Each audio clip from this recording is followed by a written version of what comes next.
别管我，你哭你的。我不管你，你是鬼啊！我还没鬼好呢，鬼还能投胎，还有个盼头。我能盼什么？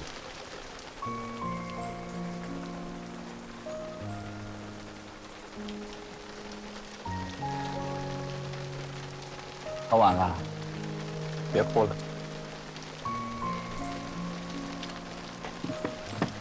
来，我送你回去。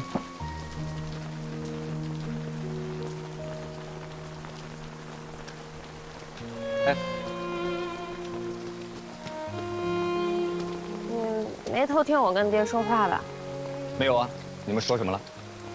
没说什么，他就夸你来着。哎，四爷不怪我连累他，就阿弥陀佛了。不奢望他能夸我。你以后别总说你人不人鬼不鬼的，好像活不下去了一样。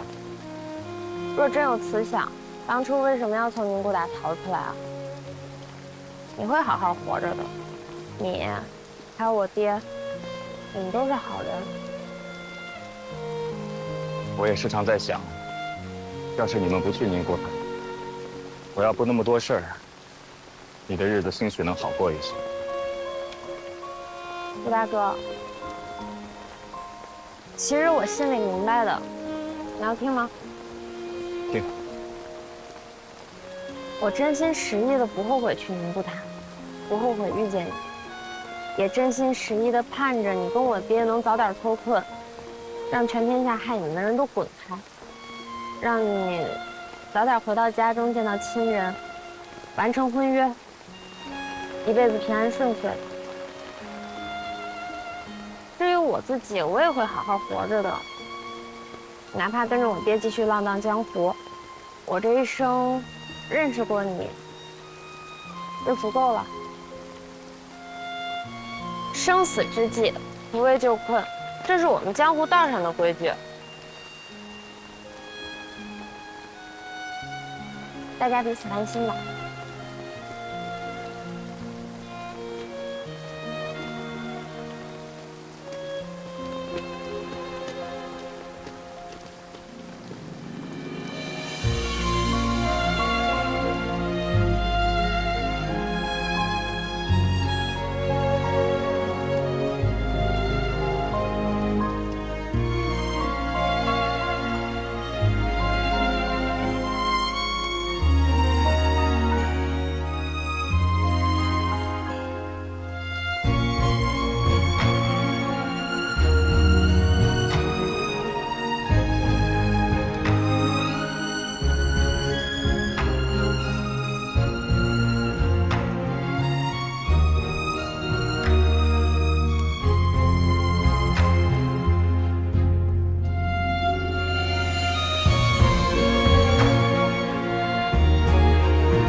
我到家了，你看，你也有没话讲的时候。顾大哥，心安了吗？此心安处是吾乡。真酸。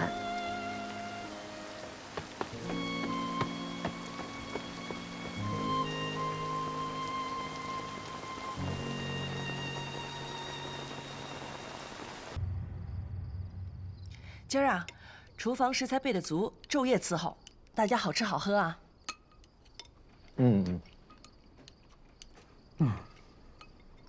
曾掌柜，我们家这菜做的吧，还是不如前两天您吃的那几碗馊饭来得香吧？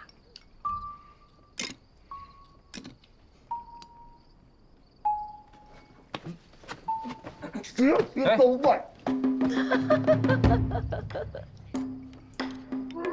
哎呦，大奶奶，你就别提这事儿了，行不行？你这一说吧，我嗓子眼儿也跟有只小手似的。哎，大奶奶，来，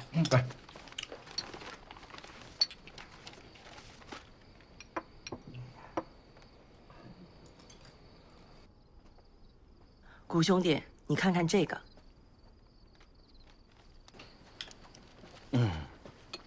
合适。那个李百万在半年前就在咱们几家银行里面存了600万两白银，现在一下子要提出去。我们八家凑这600万两银，现在这个时候要，头寸可一下就空了。这哪是白银啊，这是杀人的刀啊！就算谷兄弟想出8家联手的主意，这么结对起来，你们谁受得了？想想这李百万用心之深，让人好怕呀。这钱，你们打算给吗？你有什么主意？我们听你的。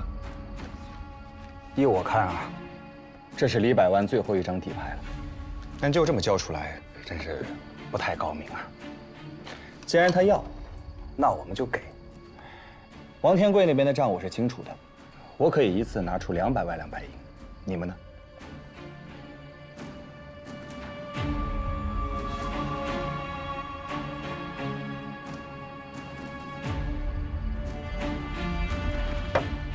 我出400万。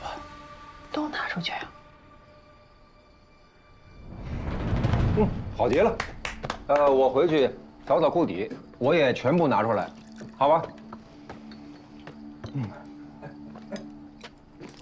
什么买卖呀？啊，我带上我呀！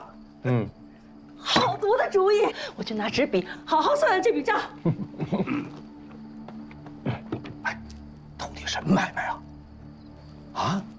哎呦，刚才到底什么买卖？别让我着急。谷兄弟出了个主意，太平号银子存利是3分，比我们高1分利。那个李百万想动他存款，好啊，我们把钱全给他，有多少给多少。我们吃他利先去。这感情好啊！这一来一去的大买卖呀！是啊。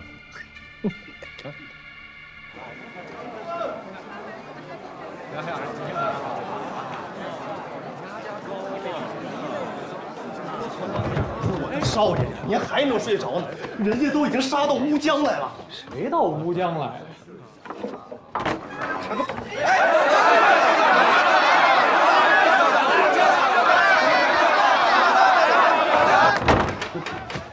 这，开门吧！您没看见这都是过来存现银子的？他们来还那600万两银子？何止啊！您看那银车都已经排到平遥城外10里地了。咱们存银利高1分，人家是推着现银子过来吃利息的。老八家的库里子都快出来了。当初让您听老爷的话，您非跟我斗这个气，怎么样？现在您敢开门吗？哎呀，少爷，您还真开门啊！您跟我斗气有意思吗？咱没个准主意不行啊！这点钱都掏不出来吗？你不是跟我说有准备吗？少爷，咱们就是有金山银山，也不能这么冤大头啊！都要上本回京了，得罪了老八家，还要让人吃一把利息，何苦呢？让人笑话！别敲了，窝里人都死干净了。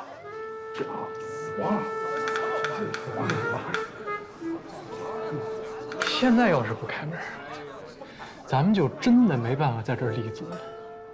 你想好怎么办了吗？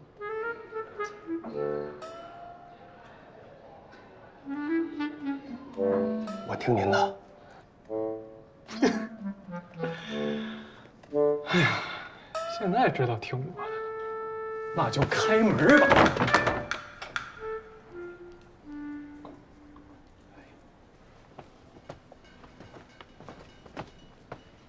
李兴兄，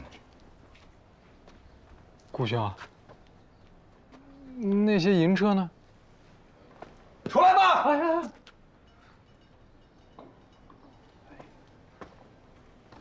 开个玩笑而已。这天底下做生意的最讲究人缘了，哪能真把人往死路上逼呀？是吧？得罪了，我们会给你点时间，让你体面退场。得了吧，贴告示吧。咱们准备回京师，把平遥的账都收一收。哎，那什么，老八家让我问你一下，600万两银子是装银车呀，还是要银票啊？我爹说了，留在这儿，当结个善缘吧。难怪，难怪什么？难怪能做那么大生意呢。这话说的有风度啊。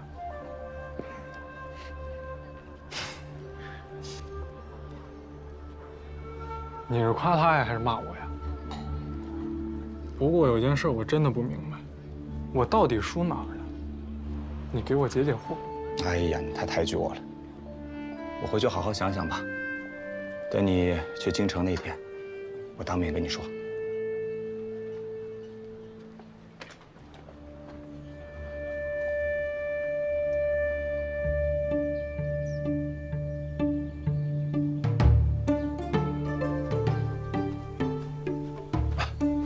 总柜啊，给大奶奶请安，给李兄、孙掌柜请安。总柜安好。哎，我呀，今天从福建带了大红袍母树的2两好茶，喝酒前咱们把它先造了。谷兄弟怕是饿了，咱们先吃酒后喝茶。好，他饿不饿的我不知道啊，可是我馋这茶可不是1天2天了啊。你说这一把年纪都沾上，哎不，我是托总柜的福。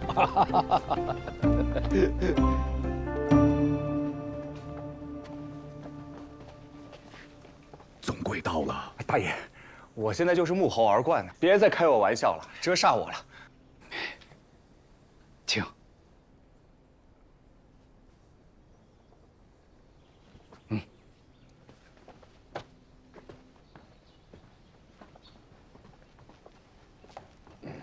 他能说出4个字来，就算行大礼了。我这辈子净听他俩字蹦，是不是残废？滚！哎，你听听。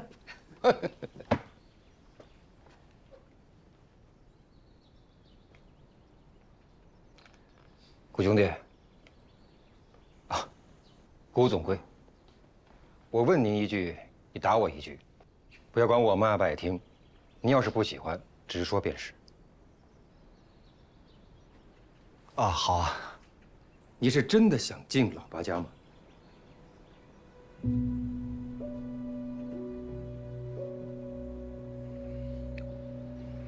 我不想进。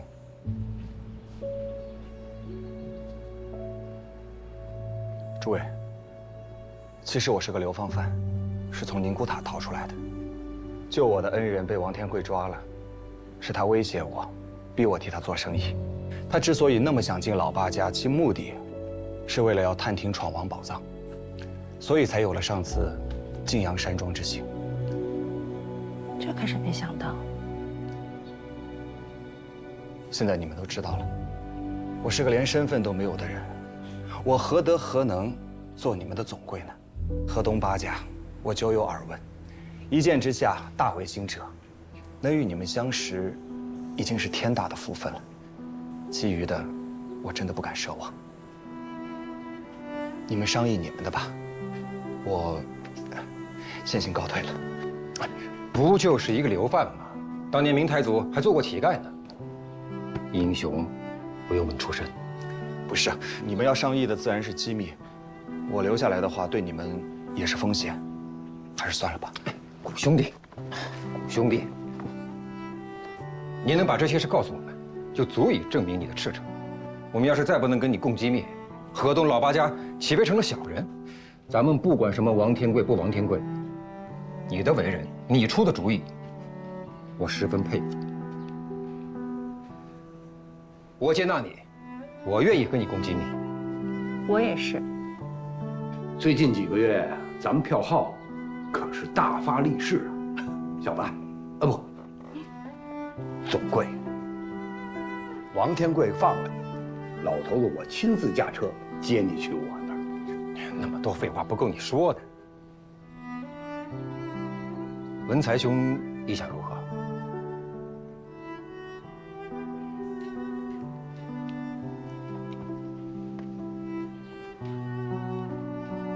总归，那如此，谷兄是老八家的人了。你去哪儿啊？这是我从山东巡抚那里买来的军用地图。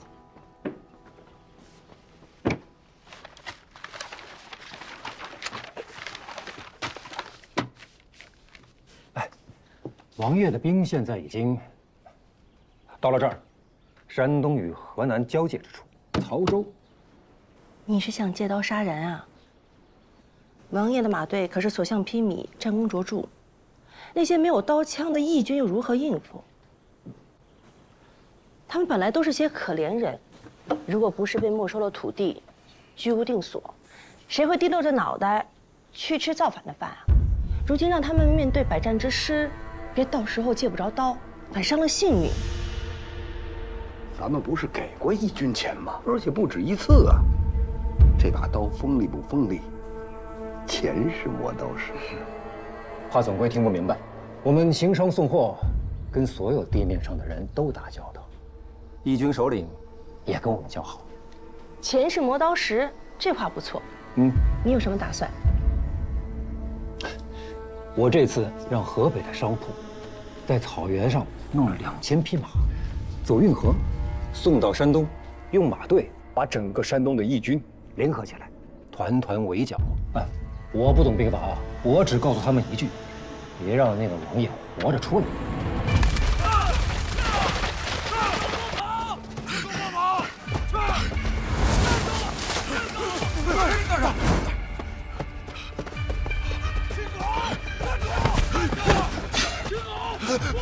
王爷，王爷，没事吧，王爷？王爷，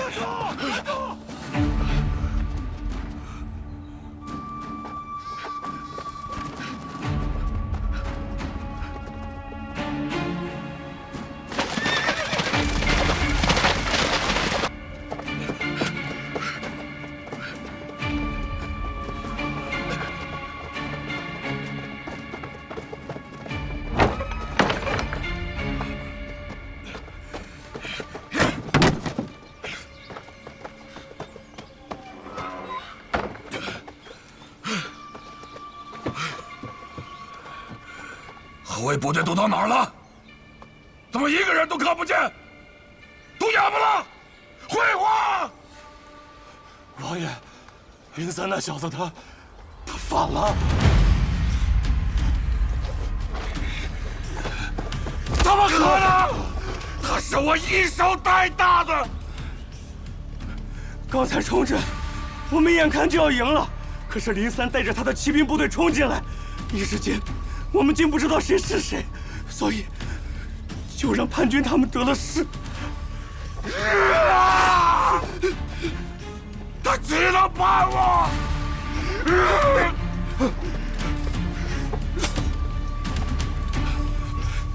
王爷，叛军的火器和骑兵比我们更深，03背后定是有人支援。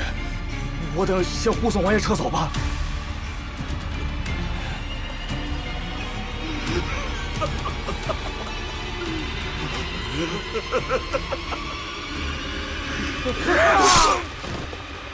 我们已经买通了王爷的亲兵大将03儿，哎，这家伙欠了300万赌债，我们替他还了。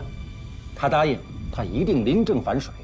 到那个时候，外有强敌，内有叛军，王爷这场仗没有打就输了。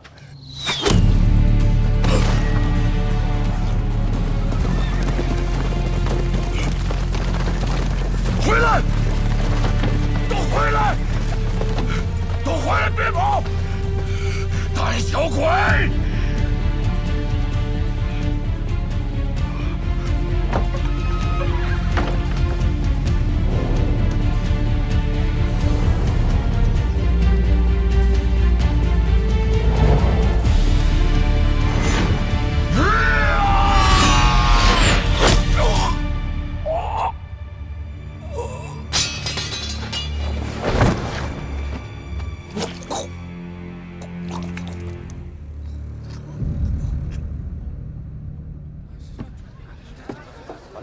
了，绑好了。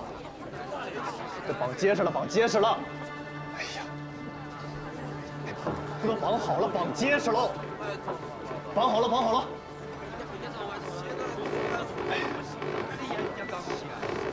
少爷，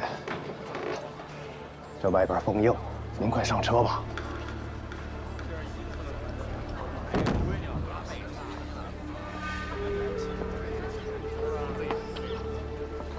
那这个怎么办呀？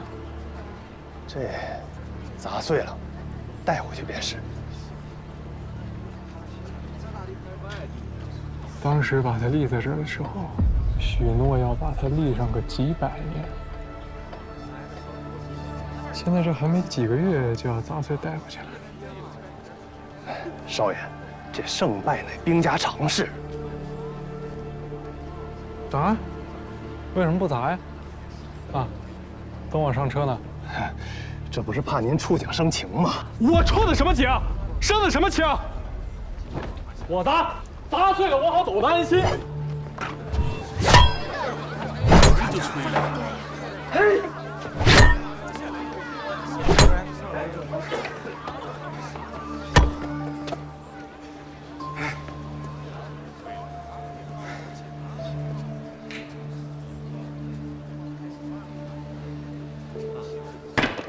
还愣着干什么呀？赶紧砸碎了，砸碎了带走！快，快点！对，把绳子接住。哎，对，少爷调整一下，把这个拿下来。吴兄啊，你现在是古大掌柜的山西票号的第一红人，羡慕啊！我只是个唱戏的，当不得真。现在除了这身衣裳，连个身份都没有。你就是缺个身份，可我除了身份，什么也没有。这次大家各为其主，你莫怨我。我不怨你，怨你我就不来了。其实我盼着你赢我爹，他跟官儿走得太近了，老拿权势欺人，不是正道。你是这么想的？嗯。可是我也很矛盾，我就想好好做个商人，好好的经商。可是有我爹这种人在，我就觉得我赢不了。你能这么想，我很高兴。可是究竟哪一条路是对的？你问我也是问到于盲了。我哪算什么真正的商人？你还不算商人，嘿，老八家那些老狐狸能白白捧你做总柜？有话不说可就不仗义了啊！行啊，还记得上次我与你说的道兴吗？天下百工百业，士农工商，不乏佼佼者，更有人可以扬名于万世，不为读书人。就好像影视有陶谦，木匠有鲁班，咱们做生意的有白圭范蠡。他们能做出那么大的成就，应该就是孔夫子说的“近乎于道”。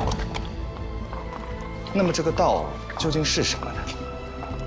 它是一个道理，一条道路，还是可以囊括天下万事万物的一个宝藏？我常常夜不能眠，在想这其中的秘密。想不到古大掌柜的还是个求道之人啊！流放犯古平原，读书人古平原，还是现在的古老板，到底哪个是真，哪个是假？又或者都是真，或者都是假？你就别给我打哑谜了。既然学着经商了，我就在想，商之意图，大道何在？古人说大道至简，那就应该是最基本的道理。最基本的，无非是信和义两点。人至诚则至信，至仁则至义。所以经商之人要把诚信和忠义当作生命去捍卫。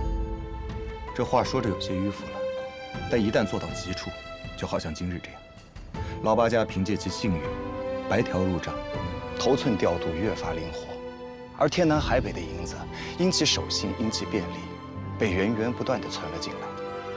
这就是信义可行于世的证据。这世间有些道理看似简单，但若不去实践，就永远无法知道它的妙处。这么多年过去了，但你这点头巾气儿还是在的。你让我说的，莫要消耗我。我打算打道回府了。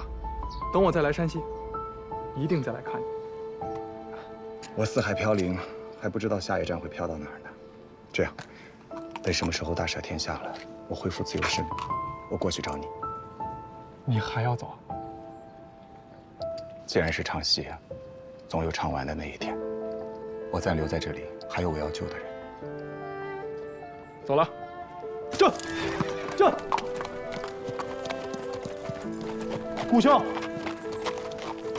不过一定会有人记得，咱们大闹平遥城，城门当、上门当、佛门当，让这平遥所有的票号、银号一概低头，真是痛快。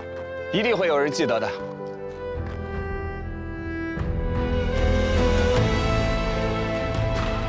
这。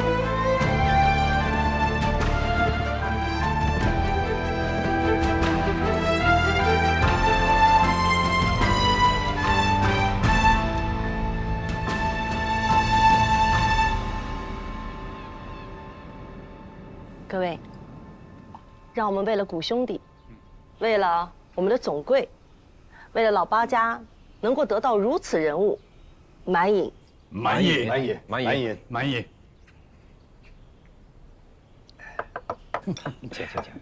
请，动筷。总柜怎么看起来有心事？啊，我在想，这王爷声名赫赫，就这样就被弄死了？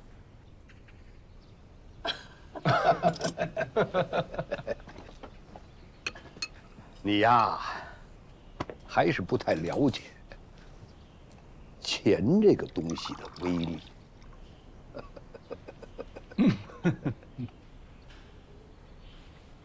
顾兄弟，你想知道什么是闯王宝藏吗？所谓的闯王宝藏，都藏于山中腹地之处，处处都是高墙壁垒，机关严密，除了老八家，无人能进。